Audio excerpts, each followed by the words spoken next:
So, what's been on your mind? What brought you to sit down and talk? Well, I feel like you got something you want to really say.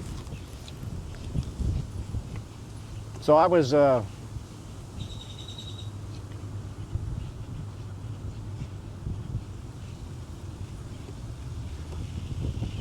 Come on, you can say it. This is me and you. no, I know. So I was married for 26 years, Yes, sir.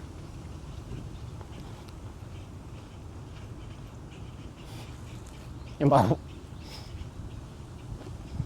can usually talk about it. My wife passed on January 7th, Oh man. just out of the blue, Mhm.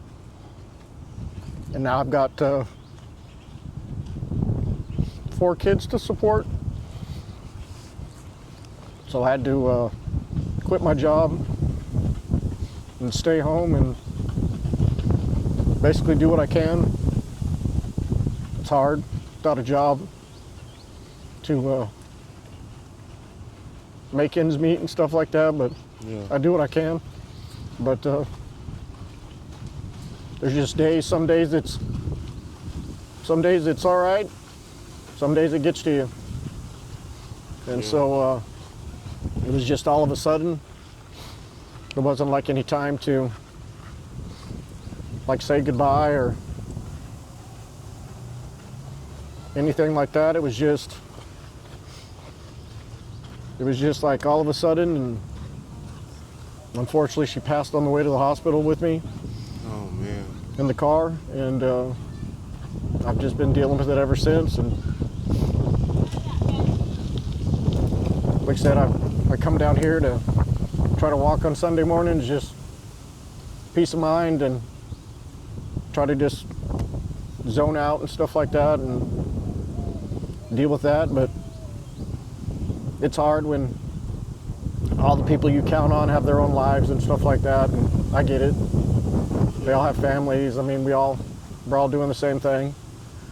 But all my family's out of town and stuff like that, so it's just me.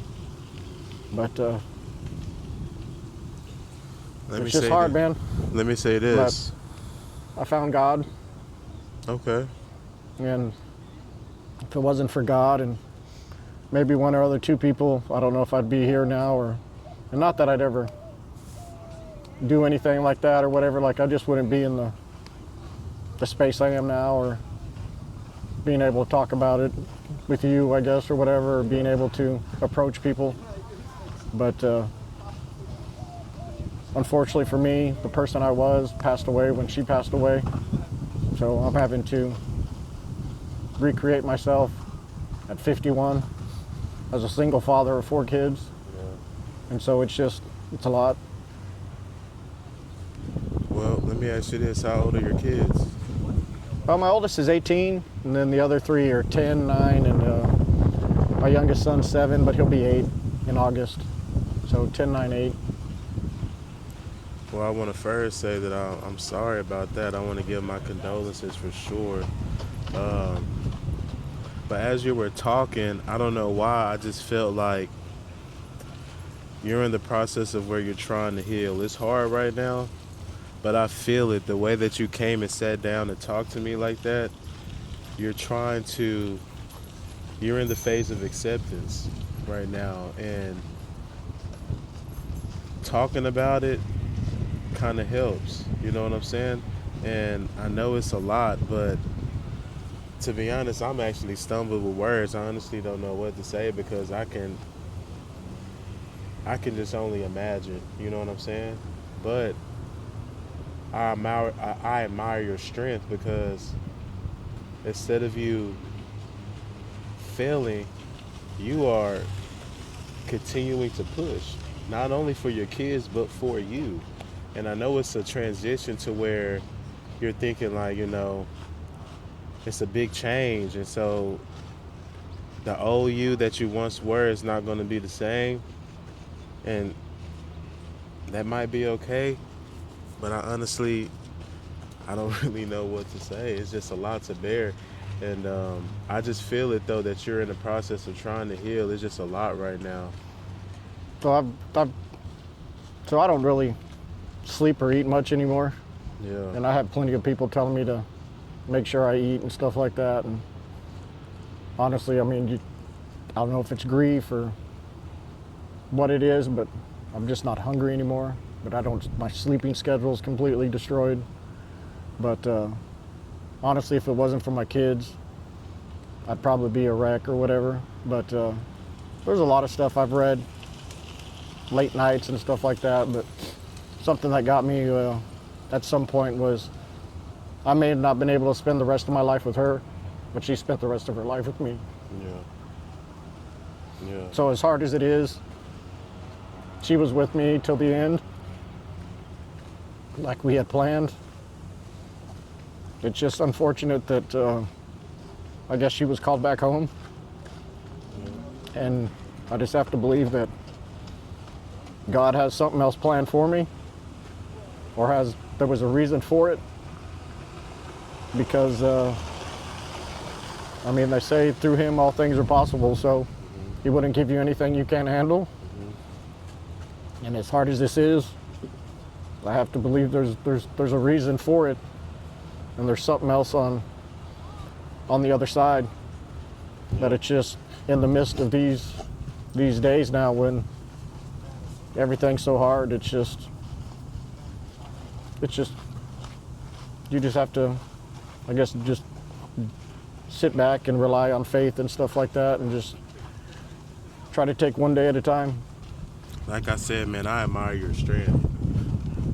Your strength, man. That's what's gonna bring you through this. Is because the fact that it's the things that you're saying. My kids are keeping me pushing. I found God. I come out here and I walk every morning. You sat down, you came and talked to me, we're having a conversation. Like, your strength through this, that's what's gonna help you get through this. I'm telling you, man. Well, I appreciate it. Yes, sir. Like, I can just only imagine what you're going through, and to see that you're even able to talk about it with me, somebody you never met till right now, and have a conversation about it and open up like that alone. You may have been here for a reason. Yeah. I mean, I may have needed it too and stuff like that, but like I said, when I walked by, I was gonna regret not walking by, like sitting down, like there was something pulling me, and it's just like, if I would have just kept on walking, who knows if I'd ever had the opportunity to sit here and talk with you or anybody else and stuff like that. And Yeah. like you said, as much as it may hurt and stuff like that, I mean, it's actually helping to talk about it and get some of it out or whatever. It's not gonna fix it. No. It's not gonna take care of it. It'll always be there, but I may be able to handle it better and deal with it better. Yeah. Once you have to go through grief first. And I'm only speaking of experience because you're older than me, so you've probably been through way more experience than me. But when I lost my father, I honestly felt like I wasn't gonna make it without him. Yeah. At all.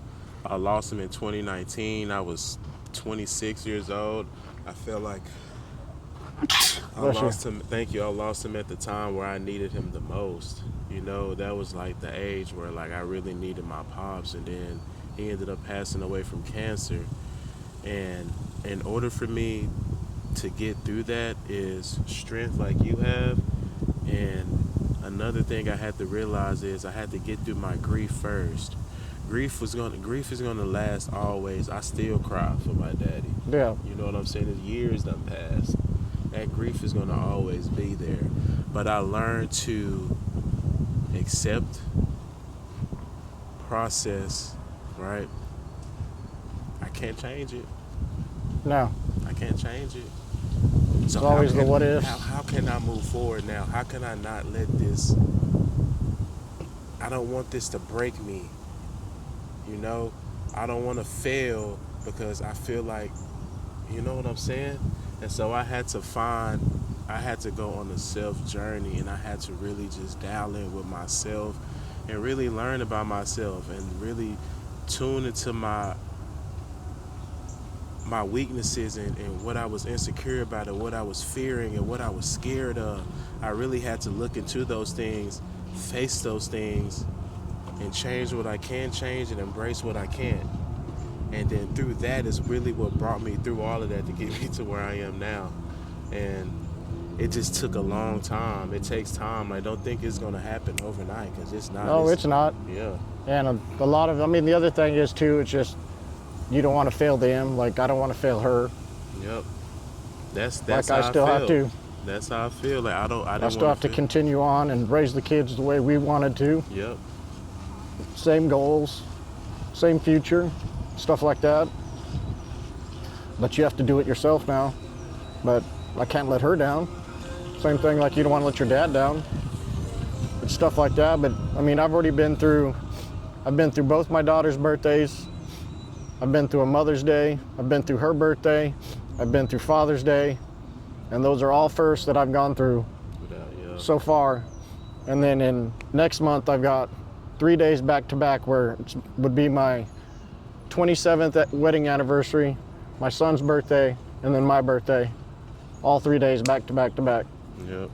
And it's just those first without her, that on days like that where it just, you have to find a way through it, and you got to try to celebrate the fact that it's their birthday and stuff like that without having the grief or the sadness overtake the celebration and stuff like that, even though my children are smart enough to know, and they know that their mom isn't there and stuff like that, but it's still. But this is what I learned, though. It's okay to be sad. Oh, 100%. You could be sad. You feel it within that moment, and then you let it move on. You just don't let it take on your whole day or week. There's periods of time where I get sad, and it's okay, but I shake back. Every time. There's moments, and like I said, I could be in the car perfectly fine, and like I said, unfortunately, my wife passed in the car, and Yep. I can sit there and look, and it can hit me like a brick, Yep. and I can completely not be okay. Yep. And then 5 minutes later, I've dealt with it and I'm fine again and stuff like that. Or it could be a song, a movie we've watched, or a smell, or just memories in itself and stuff like that that hit you at certain moments, and you never know when that's going to be. And you can't control that, but it's just how you deal with it. What have you always dreamed to do? As far as Just in life, period. What is your, if you were to sit somewhere and we would talk, like, visualize your dream life? I mean, I'm simple, man. Like, I was living it. Yeah. I had my wife, I had my kids. My wife and I adopted 3 kids, the 3 younger kids. Okay. So they're all biological siblings. And so we adopted them like 3 straight years back to back to back because the family kept calling us and stuff like that. Mm-hmm. And so we adopted the 3 kids, and they were meant for us. It's just God had to find a way to get them to us. But I had my family. Like, I'm as simple as that, man. Like, I was fine living with my wife and my kids and stuff like that, and just enjoying life and watching them grow. And I mean, I'm there to be their father. Like, that was the whole reason of me having kids. Like, I didn't have kids to say like I had kids. Like, I was there to help them grow, to help them. Thank you. You're welcome. With their future and stuff like that, and help them become better people and go out into society and succeed and stuff like that. And that's all I really still want to see. I want to see them achieve their goals. Yeah. Well, let me ask you, the only reason I'm asking us, I'm trying to see, like, okay, so what are your hobbies, or what do you do in your spare time when you're... So I used to be in a bowling league. Okay. For like almost like 20 years or something like that. And I'd bowl every night at Highland Lanes on Thursday nights, like at 8:30. Did you compete? Oh yeah. That's crazy. My dad did. We went to Vegas. We'd have been. Yeah, I didn't like travel like that, but Yeah. I've got one 300, and I've got a 802 series. Okay. So, but that's like years and years. But I got the 300. Okay. And so I would do that, but I can't put that kind of responsibility on my son, my 18-year-old, to put 3 younger kids to sleep at 8 by leaving him on Thursday nights at 8:30. Yeah. And I don't get home till like midnight or something like that or whatever. Yeah. So it was always there for my wife to, on that day, to take care of the kids and stuff like that. Yeah. And then I come out here, but I used to run like obstacle course races, like the Tough Mudder and Spartans and all sorts of stuff like that Okay. during the year and stuff whenever they show up. And then I'll come out and paddleboard every once in a while and stuff like that. But I'm generally around the water or something.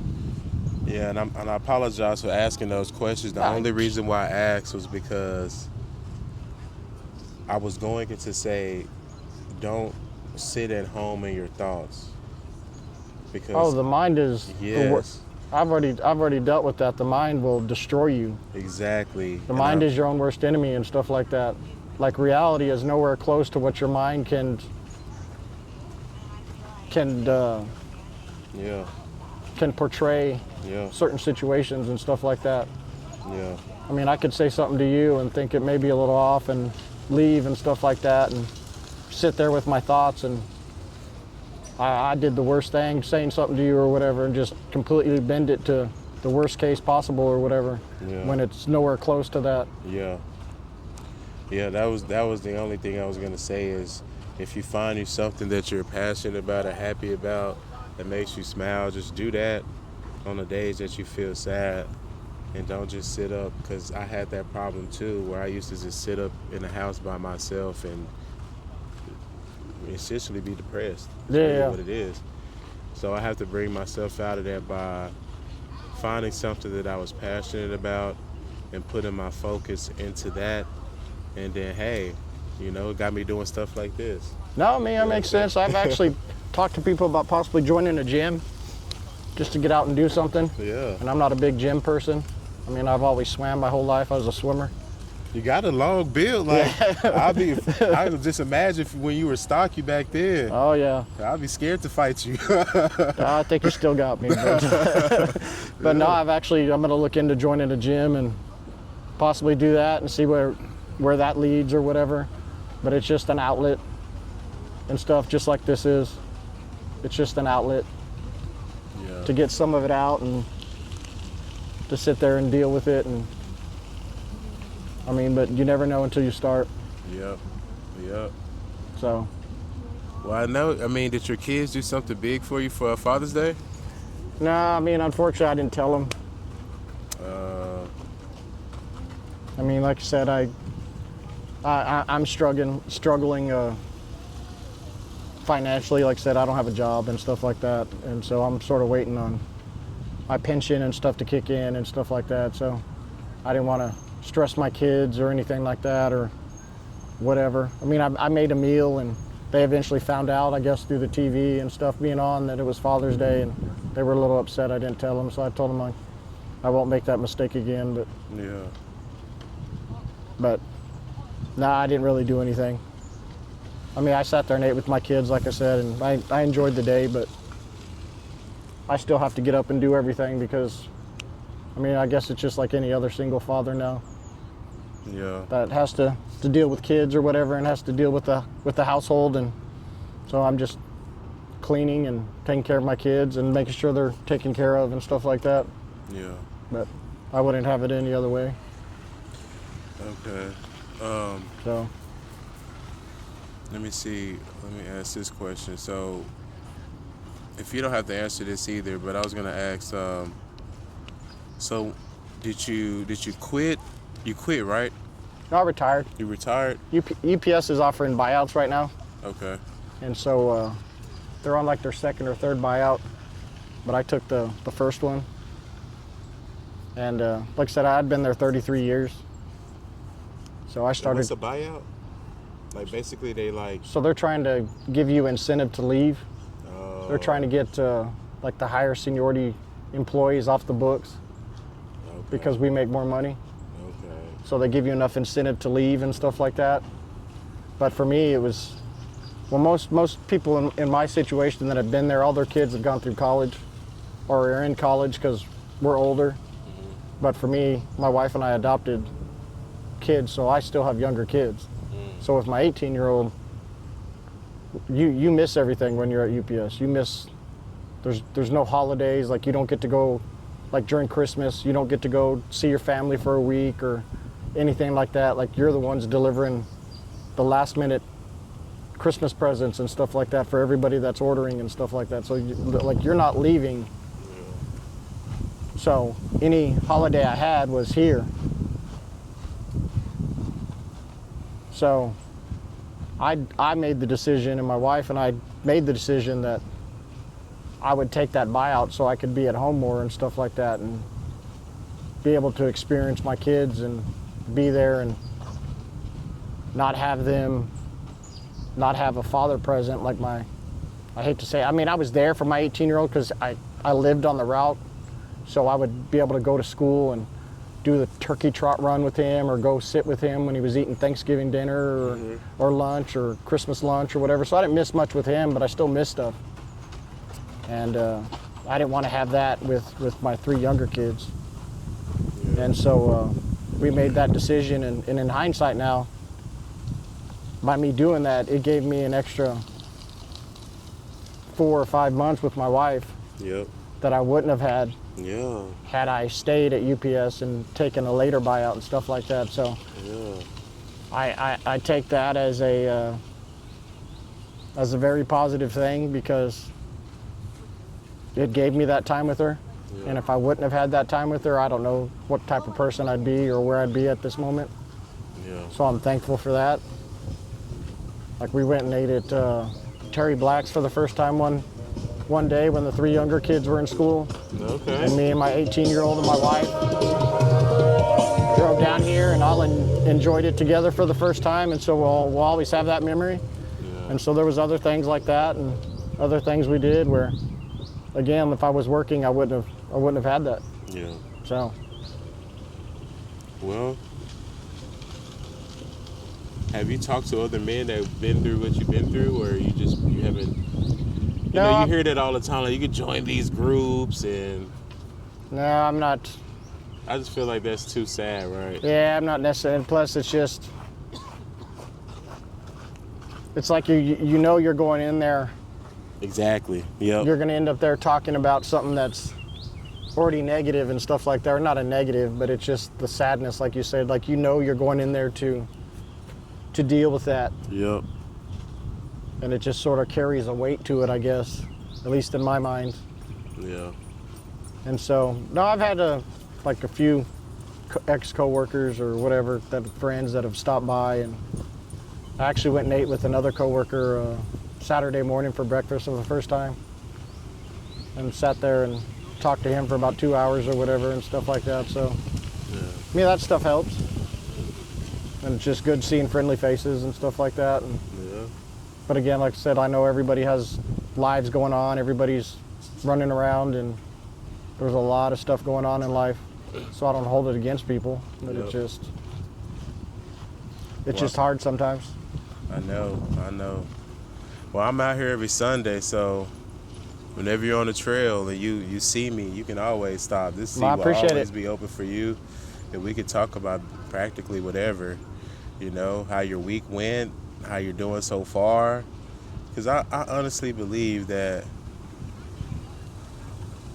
you're not seeing it right now because you're going through it, but me from the outside looking in, I can tell that you have more strength than most people. You know what I'm saying? And what you're doing is proving that. You keeping going, you keeping pushing for your kids, you opening up, you talking about it, you having these conversations, you're out here, you're on the trail, you're trying to heal, like you're trying to make it through this. And with that strength, I'm telling you, you don't see it right now because you're the one that's going through it. Oh, 100%. But boy, when about 6 months down the line, you're gonna come back and look at this conversation, you're gonna be like, man, that guy that I talked to on that trail that one time, he was right.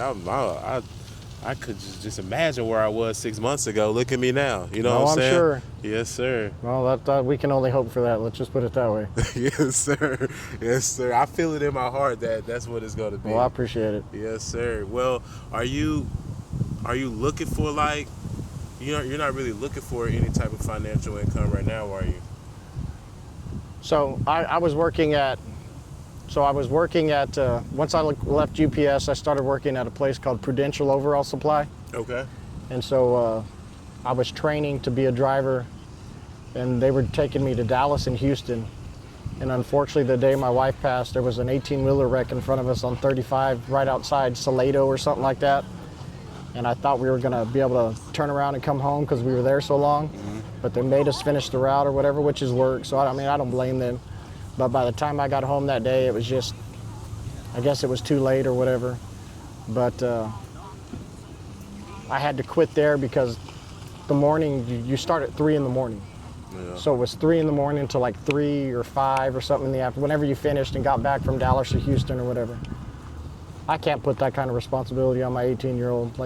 And I can't be in another city if something happens to my kids, God forbid, or something like that. Like I can't be out of hours and hours away. Yeah. So then I worked for a place called Capsule, which is right down here on, I think, West 10th Street or something like that.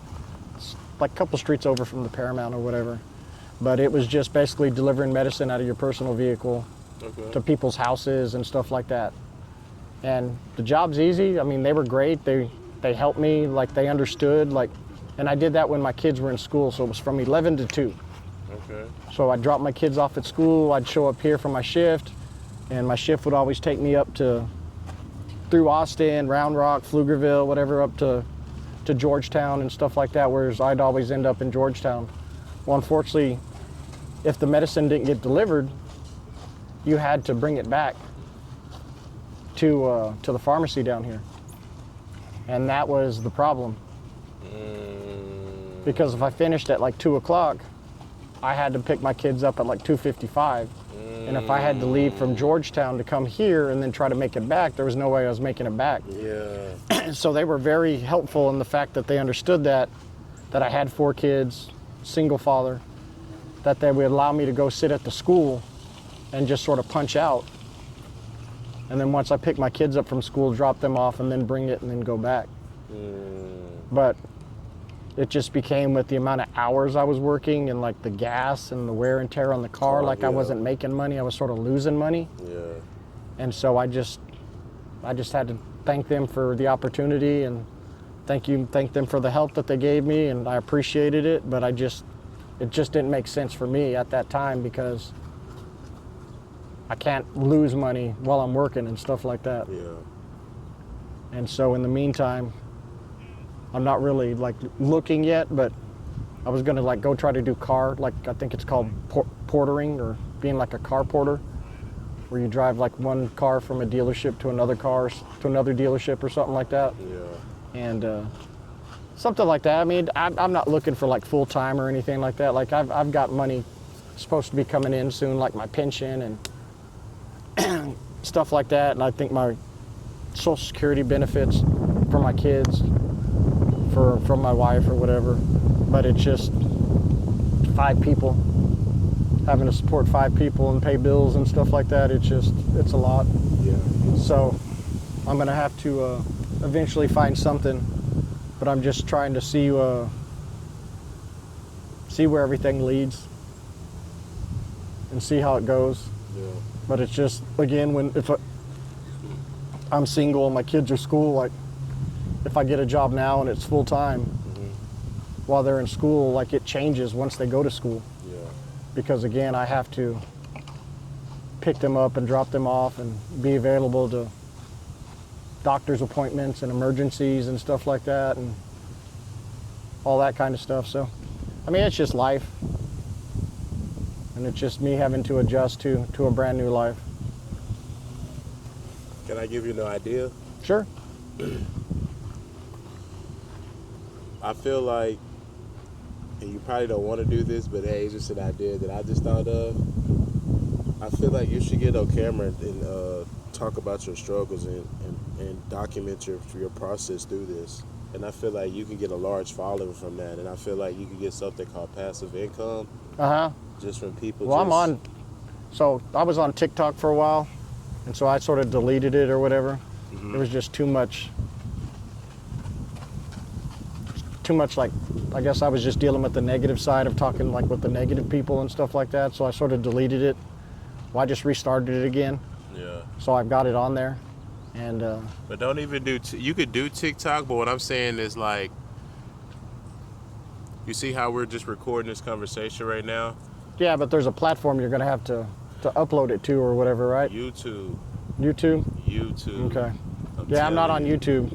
Like I'm on X or whatever, but I just use that to. So I'm a big Buffalo Bills fan. Okay. Diehard Bills fan. Josh Allen? Oh, you know it. Yeah, I was supposed to do something. I don't know what's going on. I always. I'm not gonna use the excuses, but you can't tell me that catch in Denver wasn't a catch.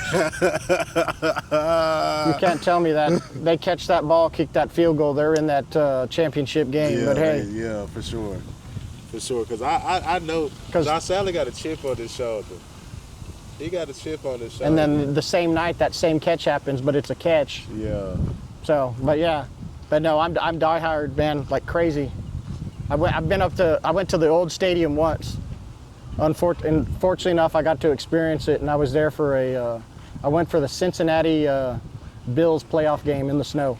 Oh, so you got the real experience. And I got to meet some players at the Bills Mafia house. Yeah. And I went out to, I forget what it's called, something like the Hammer Lot or something like that or whatever, but out there, I got to meet, I want to say something Pete, but he does the ketchup and mustard, so I got to meet him. And I got to meet Ryan Fitzpatrick was out there. Okay. So I got fairly close to Ryan Fitzpatrick and stuff like that, and got to just say hi real quick or whatever. But it was so much fun. Like, even though they lost that game, you'll never take that experience away from me. Yeah, I'm a Patriots fan, and I've been to one Patriots game when they played Houston Texans, which was in the city. But like, I haven't been to the actual Patriots stadium. Every game I've been to that Buffalo's played, they've lost. I've been to the Houston like 3 times. Yeah. They've lost every time. Yeah. And then when I went to Buffalo or whatever, they lost. And I'm like, dude, but my mom's from Boston. Okay. So I'm a diehard Red Sox fan. Okay. What about Celtics? I don't really watch NBA anymore, but when I grew up, my dad was always watching Larry Bird, McHale, Parrish, all those dudes. That's a and stuff. dynasty. Oh, 100%. Yeah. So I grew up watching them, like I said, but it was more Red Sox nonstop. Yeah. And I'm still a Red Sox fan to this day, but now it's more, since they've won it, I'm more focused on Bills football and stuff like that, and that's where you'll get me nonstop. And the Bills' time is coming. It's creeping up. Well, they just opened that new stadium, like officially did the ribbon cutting like last week. Yeah. And so the brand new stadium's open this year. Let's hope they do it right. So we'll see what happens. New York got 3 teams, right? Bills, Jets. Nope. New Jersey has 2 teams, and then Buffalo's the only New York team. Oh, so Giants is in Jersey? Yeah, Giants and the Jets are in Jersey.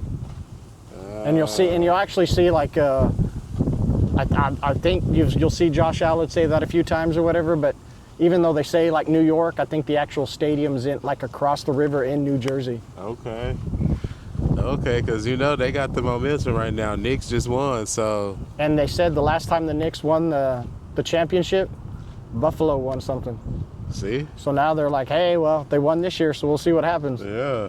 The momentum is up. New stadium. You got the river cut. There we go. Yeah. We'll see what happens. But like I said, I'm excited for that. Yes, sir. Football season is what, 4 months away? It's September. September. It's right around right after my 18-year-old's birthday. It's like right around Labor Day. Yeah. So football's right around there. Yeah, I can't wait. That'll be so much fun. And Buffalo actually starts in Houston this year. Oh yeah. First game of the season's in Houston. Oh man, that'll be so fun. Yeah, so hopefully I can go there. I actually took my 2 daughters last year to that game. Oh, you did? Yeah. I bet they enjoyed themselves. Oh, they did. And they both had fun. And one of my daughters like, Dad, are we going when's football start? And I'm like, oh, we'll see. We'll see what happens. Yeah, they're excited. They can't wait. No, we're all excited, so we'll see what happens. Yeah. So, all right. I got to head to my kids. Man, I appreciate it. Can I give you a hug, man? Oh, yeah, no. Oh, hell yeah. Yes, sir. That was... I appreciate it. Yes, sir. I appreciate it, man. That's what I tell people, man. I've needed a hug. You have no idea how much I've needed a hug in life, man. Seriously. People like my kids and stuff like that, like it's nice and stuff, but I had one of my friends come over that I've known since high school and stuff, and I ended up like making her dinner one day and stuff just with my kids and stuff, and I told her the same thing. It's like I've needed just a hug from somebody, and I don't know how long. Yeah. Well, like I said, when you see me, go talk to me. I will. I appreciate it. You really have made my day. I truly, I'm not just saying this to say this, but for real, like you have the strength. Like I'm seeing it. You're not seeing it right now because you're going through it, but eventually you will. You got this. I appreciate it. Yes, sir. Thanks, Mr. sir. Mike, I'll talk to you. Yes, sir. Yes, sir. Do you put that up somewhere? Probably YouTube and a little bit on Instagram.